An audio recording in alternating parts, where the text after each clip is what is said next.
Hi Hearts! I wanted to open this video speaking about ghosting, heartbreak, and the intensity of that pain because I know it. I lived it. And I thought I needed to speak about it again. But something stopped me, literally. On the exact day I was preparing to speak about pain, I accidentally slammed my fingers in a door and it hurt. It really hurt. And I felt it so clearly. This is not punishment, it's direction. It felt like consciousness telling me pain is how the path opened, but it is not the place you speak from anymore. Because when pain has already been metabolized, alchemized, integrated, it no longer needs to be your language. It becomes your knowing, your clarity, your embodiment. And I'm not bypassing pain. I am not denying that it existed. I am saying it has already fulfilled its role. Pain is a doorway, not a destination.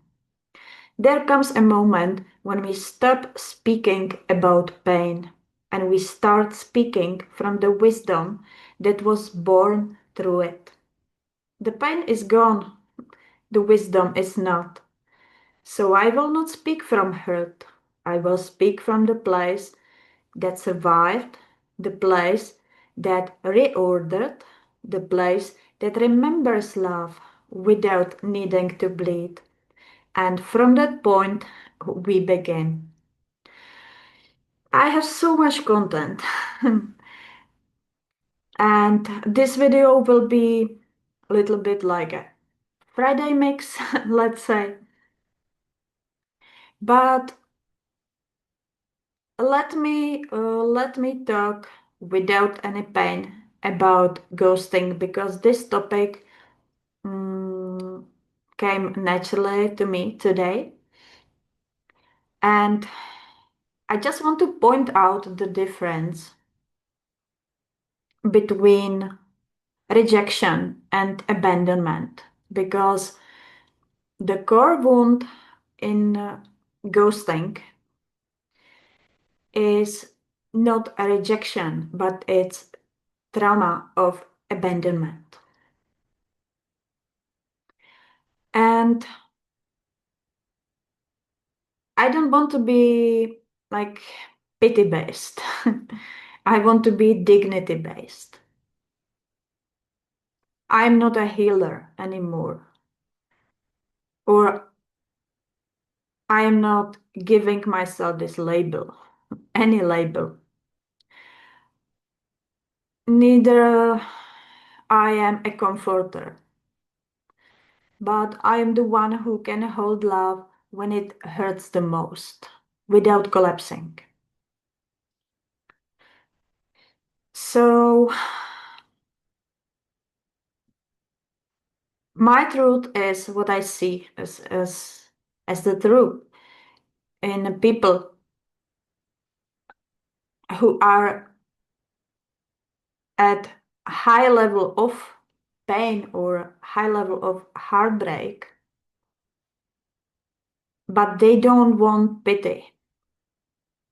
They want someone who has felt it in their bones and is no longer afraid of it. Because pity will not make you any service. And so when we talk about ghosting, it's not only a reflection of trauma of rejection, but it is a reflection of abandonment trauma. Ghosting isn't just rejection, it is abandonment in its pure energetic form. Not I don't want you, but I disappear, I remove presence, I erase the landing place of your love. That's why it hurts more than a breakup, more than a clear no. more than words. It's not rejection trauma, it's abandonment trauma, which carries its own distinct energetic experience. So the core difference is rejection says, I see you and I don't choose you. Abandonment says, I disappear so you cannot even know if you were ever real. Rejection hurts the ego. Abandonment destabilizes the entire nervous system. Rejection questions your worth. Abandonment questions your reality. Rejection asks, why wasn't I enough? Abandonment asks, was any of it even real? That's why ghosting causes spinning thoughts, anxiety, feeling like I can't land inside myself, endless rechecking. Did I imagine the connection? Feeling you are losing your own sense of truth. But it's still not heartbreak. It's internal disorientation caused by the sudden removal of a perceived safe landing space. And it's not that they left you, it's that they removed the place where your love was living. So, for these cases, my session High Heart is here for you. With me. We can meet online within 24 hours if you are currently at high level of pain. I will not pity you, but thanks to my lived experience, thanks to my embodied experience, I know what to do with you, what to do with this pain, what to do with it. So now we will continue. You can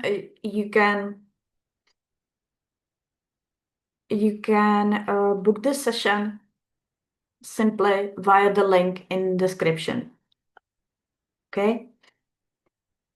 Now I would like to talk about how true twin flame energy actually works. And I want to peel back the layers of misunderstanding and hype around twin flames, or as I rather say, eternal divine lovers.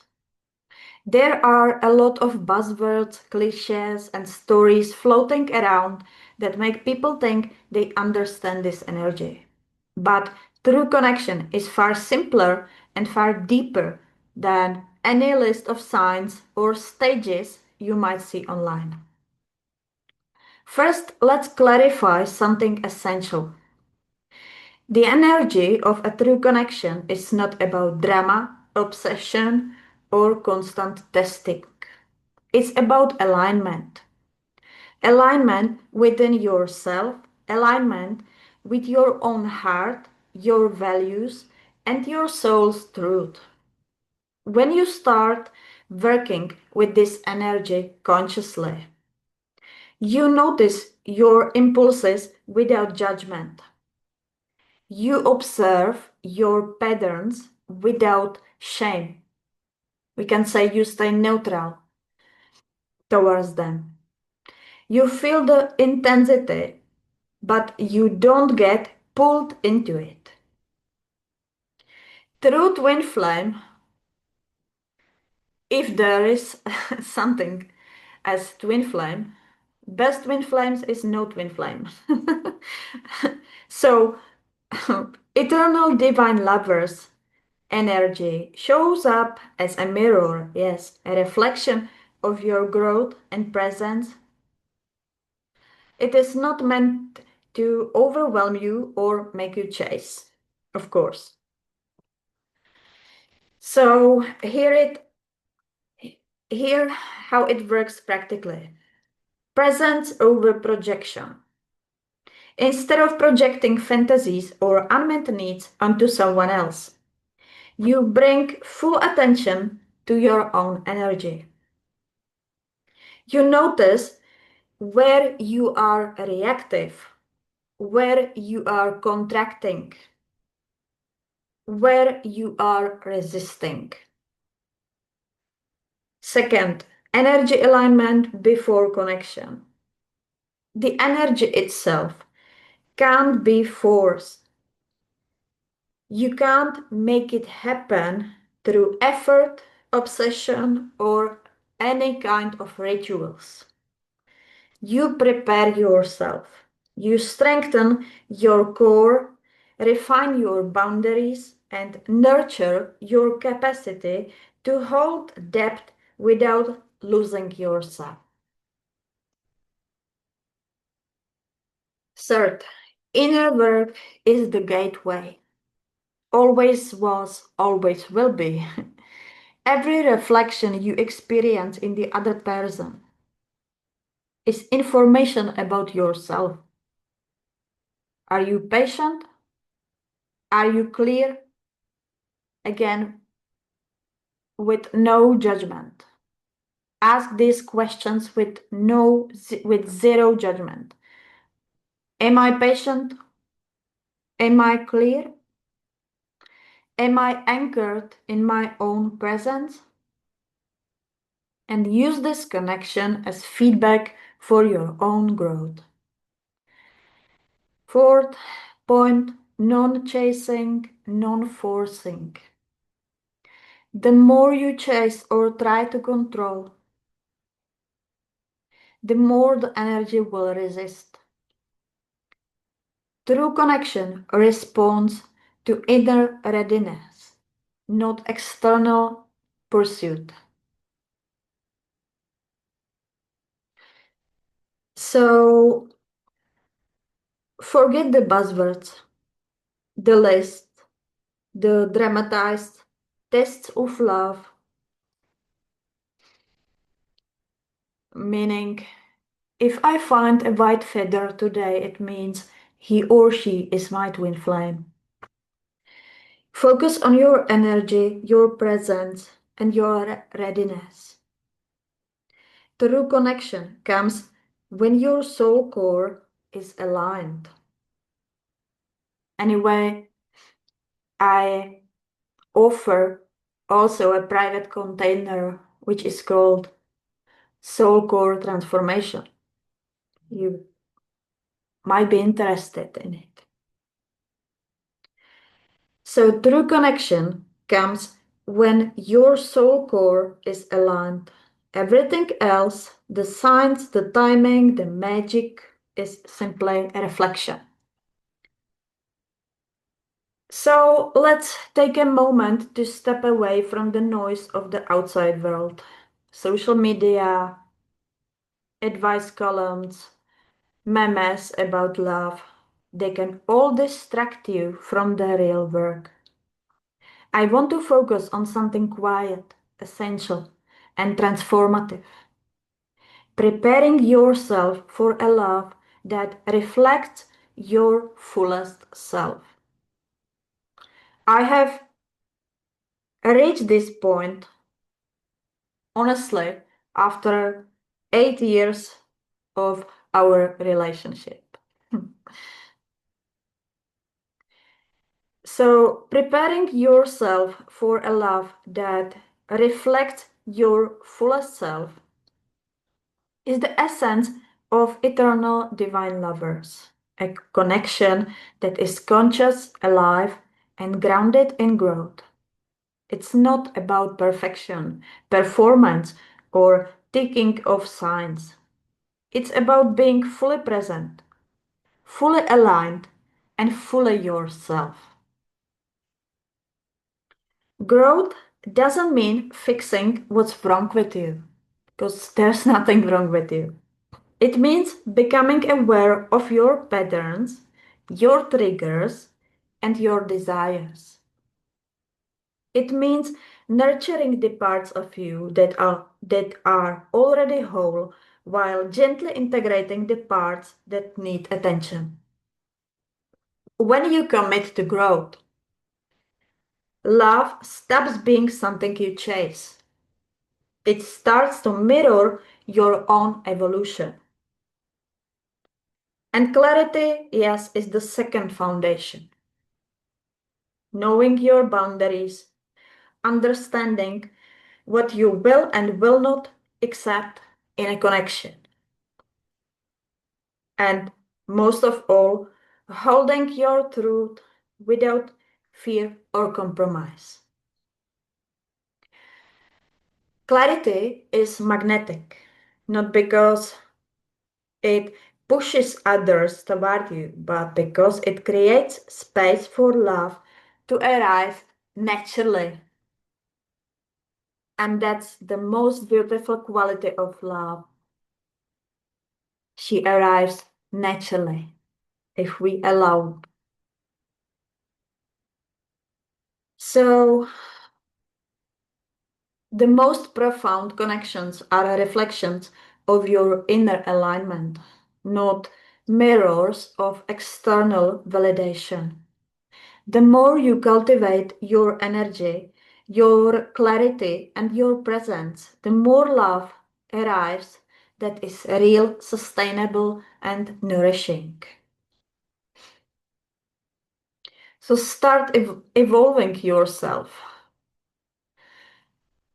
Let's pause and really consider something important. Chasing someone else never leads to deep connection. Not because you are doing it wrong, and not because love is scarce, but because love at its highest requires presence, not pursuit. When we chase, it's a reflection of our own incompleteness, not theirs.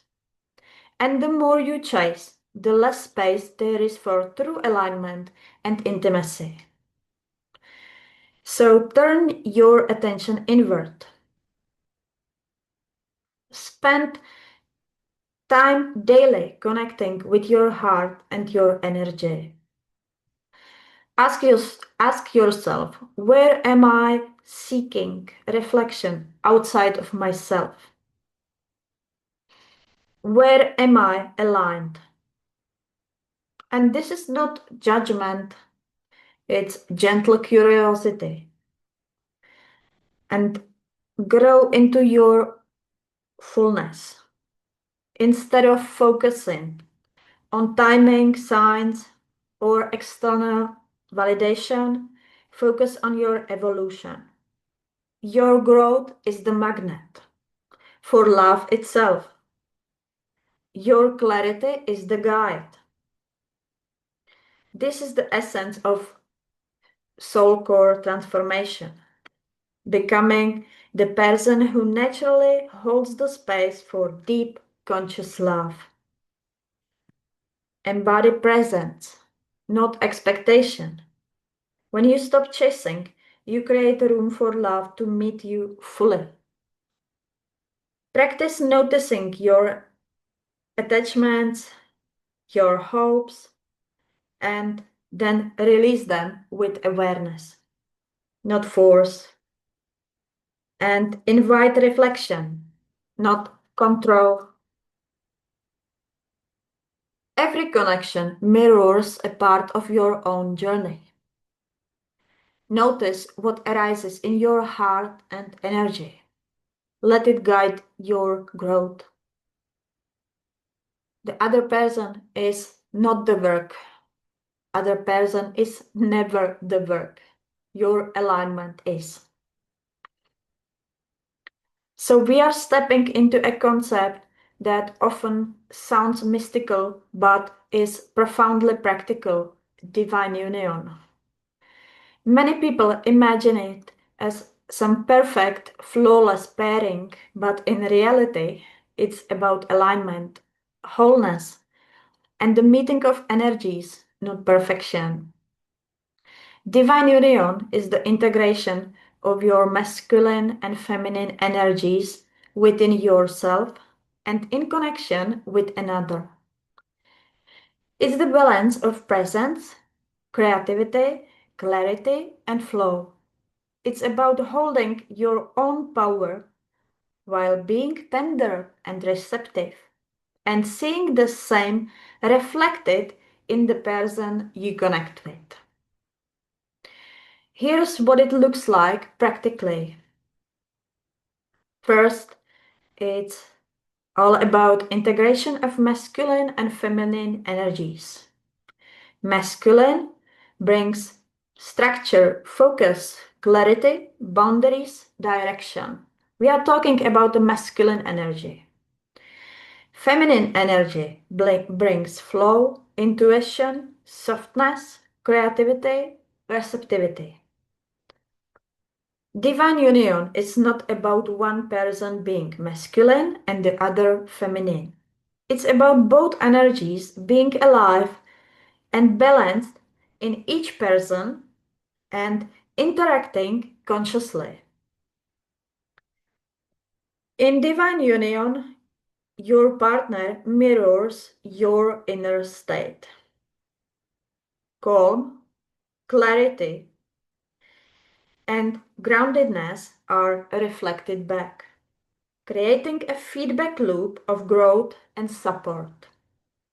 Distraction, chasing, or neediness breaks the flow. Presence sustains it.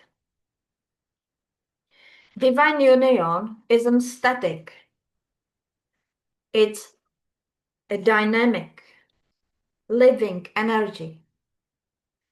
Together, you co create not just experiences, but energy, ideas, and ways of being. Creativity becomes so natural, inspired by your combined clarity and presence.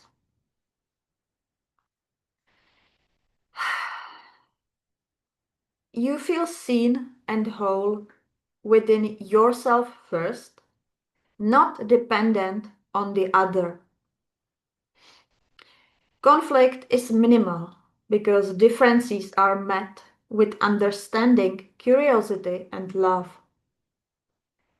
It's that feeling when both energies are recognized, honored, and allowed to express freely. Communication flows clearly. There is understanding even without words. Decisions, projects, life rhythms, you move and think naturally without forcing. Space for solitude and individuality exists. Independence and union coexist. Divine union doesn't arrive through chasing, fixing, or romanticizing. It arrives when both partners, or even just you in your own self relationship, reach a level of alignment and wholeness where energy flows naturally. And soul core transformation plays a key role here. Without clearing old patterns, understanding your core needs, and embodying your truth, divine union remains a concept, not a lived reality. Growth, clarity, and alignment create the foundation for this type of connection. So, let's finish this mixed video with explanation of your individual path and why collective energies don't do the work for you, even if you like to watch them on YouTube.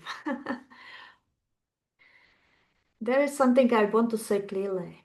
Something that might sound simple, but it changes everything once you truly live it. No one can walk your path for you.